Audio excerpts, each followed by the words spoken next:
Okay. So to put it in, slide it in here and make sure it's not resting on there, but it slides up onto the body and that it's even. And get it tight, and then you tighten it using this knob, and you want to make sure it's resting on the lock nuts. So check it out right here. Using this knob right here, you set the guides so that the guides line up with the braking surface.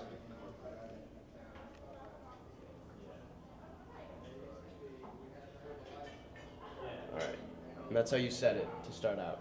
This is the hub, these are the spokes, these are the nipples, and this is the rim, or the hoop. And the way a wheel works is you have the spokes from this side pulling the rim that way, whereas these spokes that come from this side pull it that way. So if I were to tighten this spoke, it comes from this side, and therefore tightening it will bring it further that way, and loosening it will allow it to be pulled back the other way. And there's a balance that you have to find between the tightness of the spokes to keep the rim true or straight, and when it's there, the balance is off from bumps in the road, just normal wear, you get a wobble and it's untrue, and so you have to get it straight again by loosening and tightening it. And the way these spokes work is, the way it looks when it's not in there is like this. So if you were facing it, it would be righty-tighty, lefty-loosey, just like any normally threaded thing. And so, but you're working on it from the back. So to tighten, you twist it like that. To loosen, the other way. Before you begin tightening and truing the wheel, you want to lube all of the nipples so that they're nice and loose and they're not going to be bound up, or the spoke and the nipple won't fuse. So just before you start anything, just get all of the nipples. And this way they'll twist a lot easier. You won't have to worry about it breaking or not turning easily.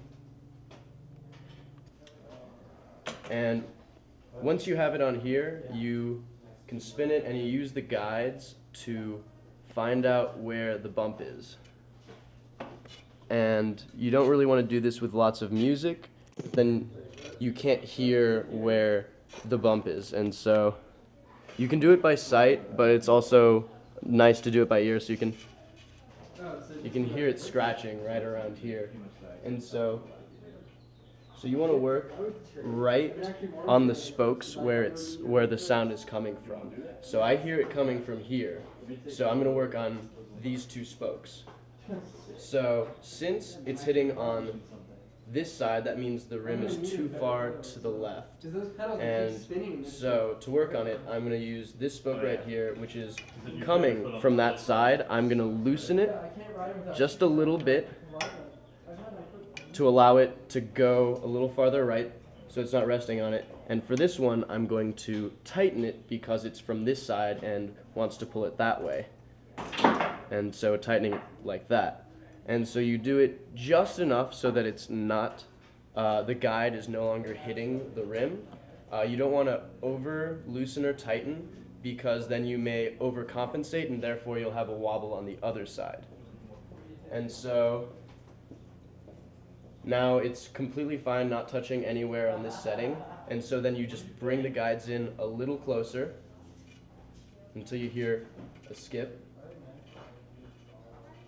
And so it's hitting here. So once again, this spoke is coming from that side, so I'm going to loosen it.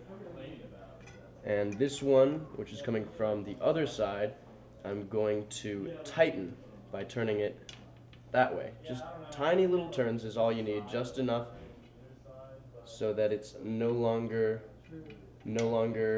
rubbing right there. And so you want to work exactly where it is hitting, not to the left or the right. And so you keep on, you finish You work on it at that setting, then you tighten it again, work on that setting until it's no longer hitting, and tighten again, and you're gonna get to a point where it's pretty much hitting everywhere, and at that point you have to decide how much time you want to put into it, because you can get it perfect, but it would take hours. So at a certain point, it's going to be like pretty much rubbing everywhere. It's going to be just the most tiny of wobbles, and at that point it's pretty good. So you can just let it be and you'll be happy.